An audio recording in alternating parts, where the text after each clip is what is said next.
This is why I love cold therapy. It saved my life. Everything changes when we step into the cold. Hi, Sean. It's great to have you here. Welcome to the podcast, Stepping into the Cold. Please tell us about yourself.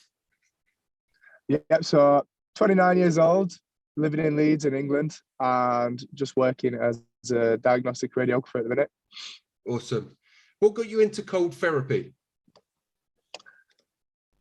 So do you want the long version or the short version? Whichever version just naturally comes. Okay, so me and my friend Itty, we were just driving around middle of winter, and we saw a cold stream essentially, and we just pulled up next to it, and we were just like, we've always wanted to just jump into cold water and just see what happens. You know what I mean? And just see what would happen. Essentially, we're just curious. So we just pulled over and we're just like, should we just do it? Do you know what I mean? We didn't plan on doing it.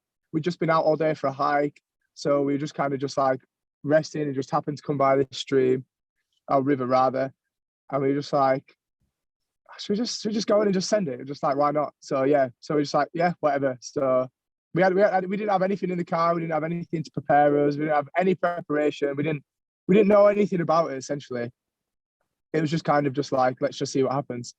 So we hopped into we hopped out of the car, and we saw all these firemen. So as we're going down, actually, this is cool. So as we're going down into the river, we saw a load of firemen doing training, and they were all wearing the like dry suits with the full waterproofs on, and like doing rescue training. So me and Itty, we just thought it was, you know, it was hilarious how these lot were just doing this rescue training right here, and we were just going to jump in with his bloody boxers, just like right next to him. So we were like, all right. So we just took all the stuff off. We didn't even I don't even think we had a towel or anything. Took all the stuff off, jumped in, and it just absolutely like shocked the life out of us. Do you know what I mean? We were totally unprepared for it. And I think I just got in, and I was just in like panic, and I was just like, and I was just trying to just absolutely just stay in at all costs. And I remember Itty got in, and then he was like, this is so hard, so hard. So like, he quickly got back out, got back in a few times.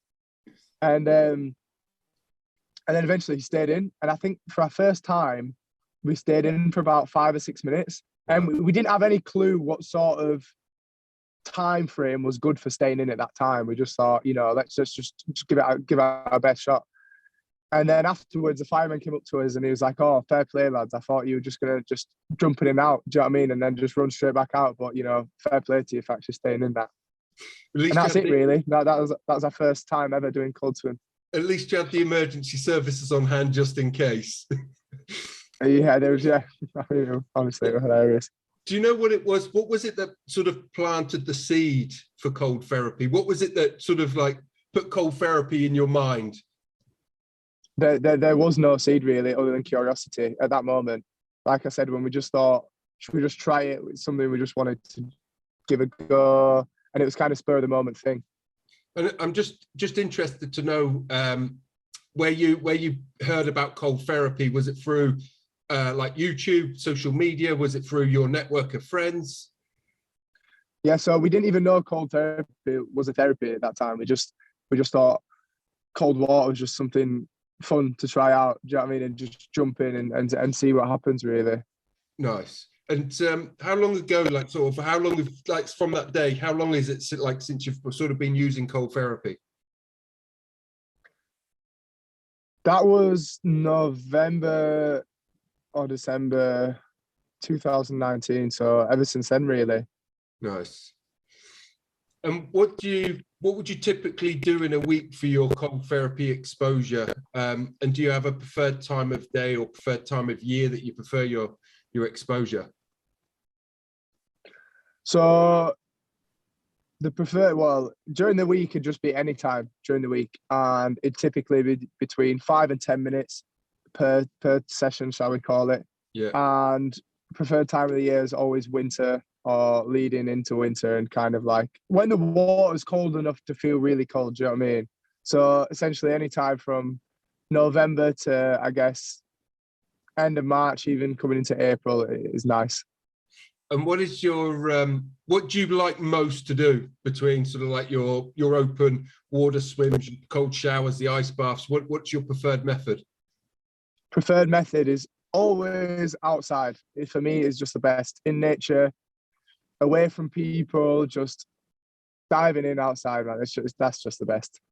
And But however, saying with that being said, I would do cold showers many times.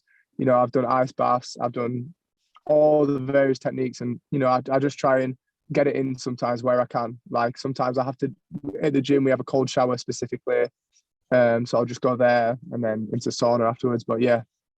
Nice. And do you how many times a week do you generally try to have cold exposure? At the minute, it's probably just about once a week. Oh, okay. However, during winter, it was, you know, every day with the cold showers, and it would be a couple of times a week.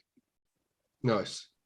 And do you know the coldest water that you've ever been in? And do you know how long you managed to stay in? Yeah, so the coldest water we've been in that was recorded was 2 degrees, and I know that we managed to do about between 5 and 7 minutes in that water.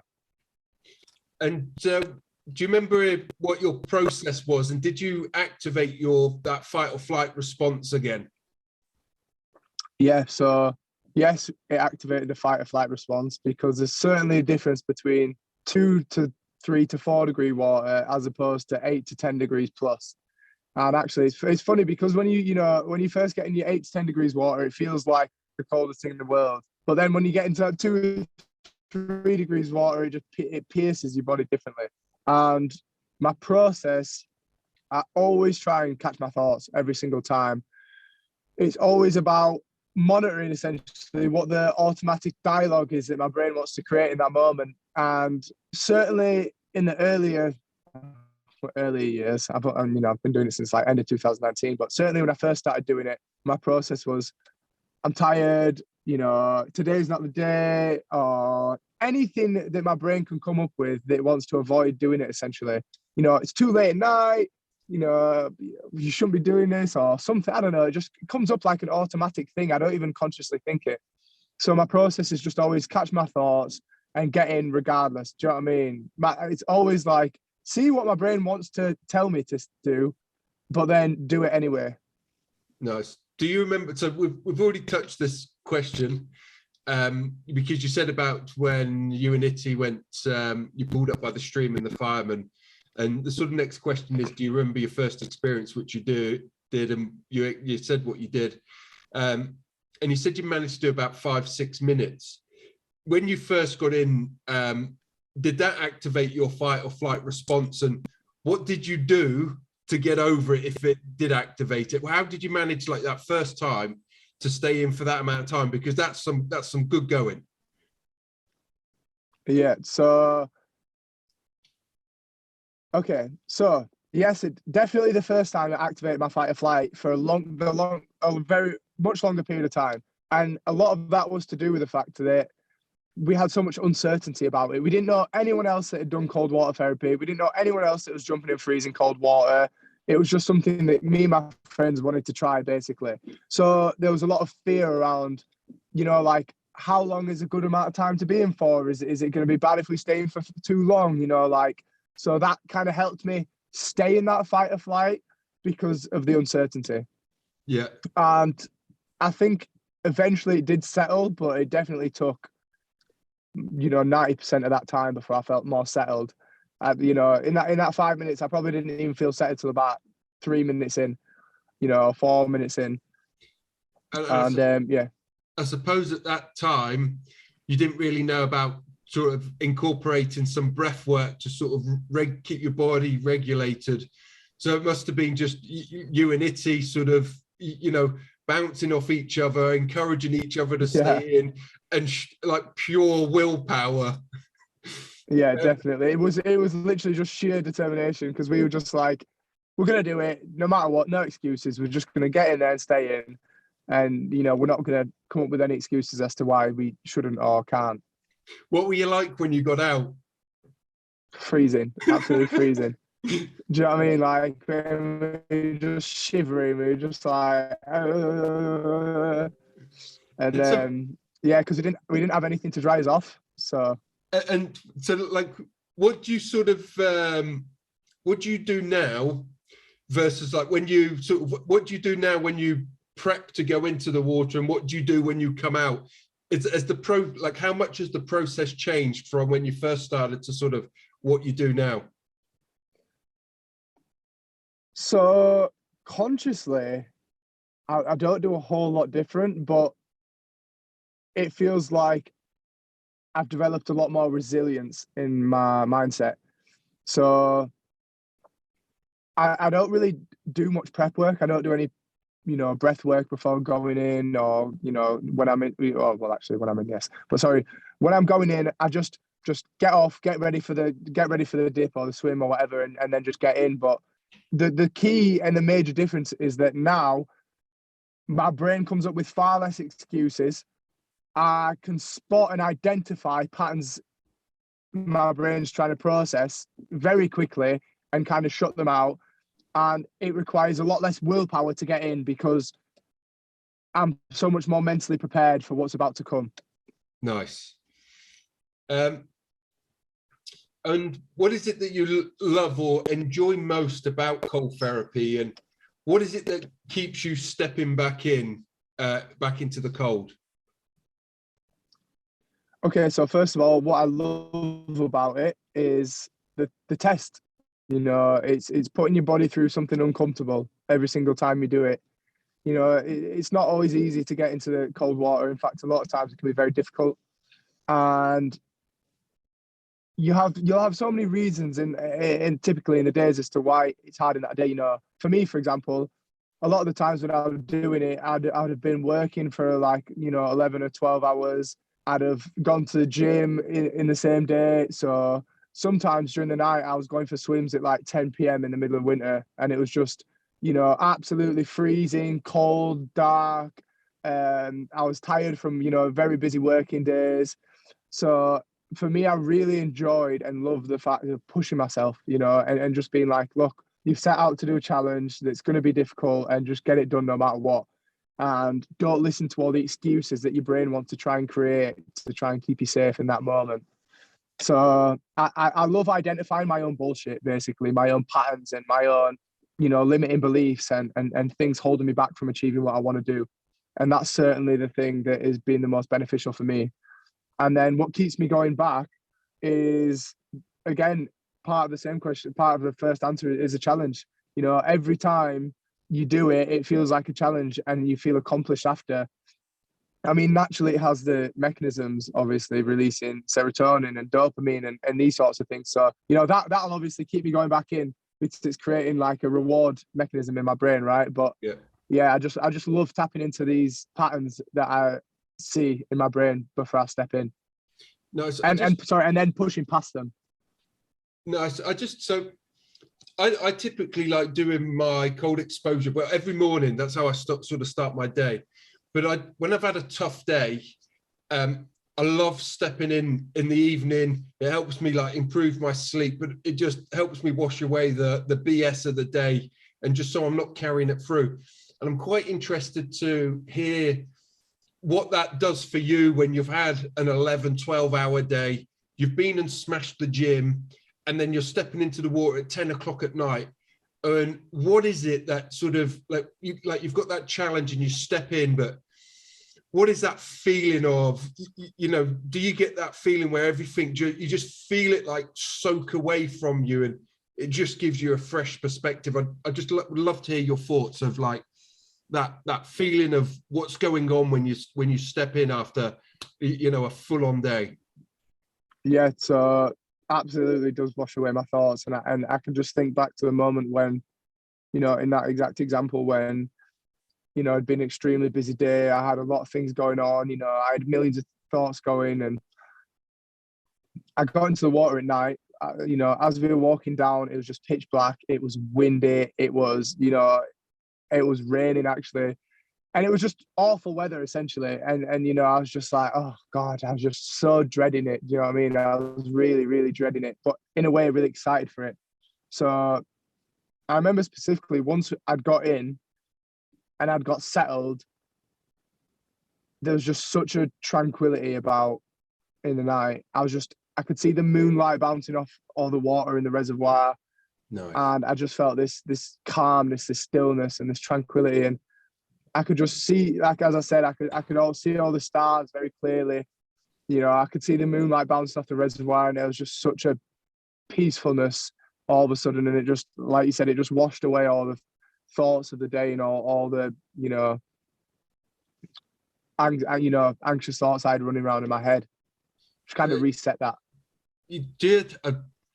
Do you remember, or do you remember any time, sort of after one of those like full-on days, of how your mindset is? You're full of thoughts, ideas, emotions, stress, or whatever, and you know the cogs are turning.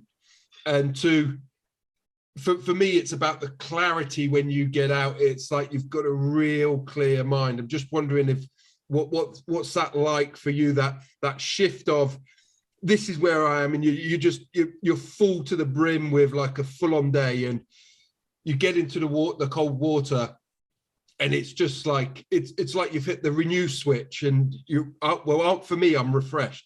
I'm just quite interested to know sort of like that sort of like step by step, sort of like what happens on that sort of mental path.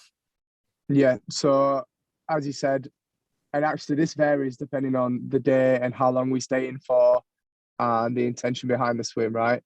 Because not all the cold swims I do are for the intention of you know, getting clarity and washing away the stress of the day. Sometimes they're just sheer like in the moment sort of thing. So sometimes when we push it and it's in the moment and we might stay in for 10 plus minutes, you know, and it's been a real difficult day, sometimes I can come out and actually I can't think of anything because I'm just so shivering and cold that like it's tough to process anything in that moment. But what I've realized is when I do, you know, about 5 minutes, staying in for about 5 minutes, that's when I can really get the clarity and reset my mind and feel the focus again. And it allows me to kind of prioritize what's really important after I come back out. And I get this burst of like pride and accomplishment and gives me inspiration actually to accomplish, you know, the goals that I'd set out to accomplish. Nice. And do you feel that cold therapy has taught you anything? And if so, what has it taught you from before you started cold therapy, from when like you first stepped in into sort of now? So yeah, cold therapy has taught me a very, very clear message, which is pay attention to the autopilot thoughts that are going on in your mind when you face uncomfortable situations. And for me, that has been the most powerful message I've learned from the cold therapy, to be honest. As I said to you previously, I've applied it to other situations. And when I'm facing something that I find very uncomfortable, I've been able to apply tuning into my brain's automatic dialogue so much better. And it really allows me to identify and see clearly these patterns of the brain when faced with uncomfortable situations that you don't like or you might be really fearful in. And it's allowed me to push past that and just disattach from it in a way that's beneficial for me, because I don't identify those thoughts as me anymore. I don't hold so much attachment to them, and I'm really able to see them and be like, okay, I'm having, you know, these thoughts, and then it's just like, oh, it's just my brain trying to just get me out of the situation because it's really scary, essentially. And I can be like, oh well, you know, I kind of know better now. Do you know what I mean? And that for me has been the most powerful tool that cold water has taught me. However, though, it has taught me just, you know, you can achieve so much more than you think you can, and your body's capable of so much more than you might have previously thought it was. And actually, it's taught me to appreciate being uncomfortable so much more, because I feel like you can only really enjoy the comforts of life when you're going through the discomfort of life. So after you've had a really tough time in the cold water, you can just be really grateful and proud that you've done it, and then be so glad when you step into that hot shower or something after that. You know, like one of the reservoirs we used to go to was about 35 minutes drive from my house. So if we'd stay in for like 5 or 10 minutes, I'd be freezing all the way home. So that when I do like to let my body warm up naturally for the most part. But so I felt like it was a good window, 35 minutes before I jumped into that warm shower after. So yeah, it's really nice to be able to enjoy the little things in life so much more. Nice. And that sort of growth and transformation that you've experienced internally, have you seen anything that has manifested personally that you could sort of say, since I started cold therapy and you've noticed all these changes, has anything personally sort of transcribed on the outside? I mean, it's allowed me to achieve some external goals that I've been wanting to achieve, and it's certainly helped me work along that path, really. Other than that, I don't really know how to answer that question exactly, but as I said before, it's really helped me identify these limiting beliefs and these limiting patterns, and be able to, I feel like, reach my goals and do things so much more easily without all the excuses coming up, and I've really been able to get a rein on my fears. So I love talking to people like yourself, Sean, and this podcast is inspired by, seeing all these people's transformations through cold therapy, and my own transformation, which really got me hooked. And what sort of words of encouragement would you give somebody that is thinking about trying cold therapy for the first time, or they have already stepped in and the sort of cold shock put them off? What would you say to get them back in? Okay, yeah, definitely. I would say that no one likes being cold, right? When I speak to people about doing this sort of thing, or if they've tried it, they're like, "Oh, but I just hate the cold," and I'm like, "Well, that there's probably 100 or 99.9% of people, and words of encouragement are just that you can do it. Everyone can do it. I've seen, personally witnessed, like, people in the 70s and 80s doing it, and I've personally witnessed people who absolutely had an absolute terrifying fear of water for a start. Some of my friends actually were more scared of getting in the big body of water than the cold. So there's other factors other than the temperature that could be putting you off. So yeah, the words of encouragement are just, everyone has these fears, and I just push yourself and enjoy the achievement, and be proud of yourself after you've achieved it. Awesome. I know, a bit of a tough one to answer that, but just go for it. Yeah, Sean, thank you so much. It's been inspiring listening to your journey, and like I said, I love hearing about people's cold therapy journeys. I'm going to give the last words to you. If there's anything else you want to say, and also please share your social handles so people can know where to find you. We will link these into the bio as well. But anything you want to just say, a closing message, words? Yeah, I mean, closing words are, cold therapy has significantly improved my ability to catch my thoughts and my own bullshit and my own patterns, and actually disattach from them. So instead of thinking that it's really part of me, I just actually can see that, hold on, this is what every human brain does when it's uncomfortable and fearful. It comes up with excuses and bullshit as to why you shouldn't do something. So for me, that's definitely been a very, very powerful tool, and has passed on. I was looking for a better word, but it's basically passed into all aspects of my life, and has really been a benefit to me. So yeah, I do recommend everyone who definitely wants to give it a go, and people who've not thought about it yet, to 100% jump in the water. At least, not even just once, just give it 3, 4, 5 times and see how you get on. Brilliant. Sean, thank you so much. For all you people watching, start your cold therapy journey. Visit cryashower.co and step into the cold and get started.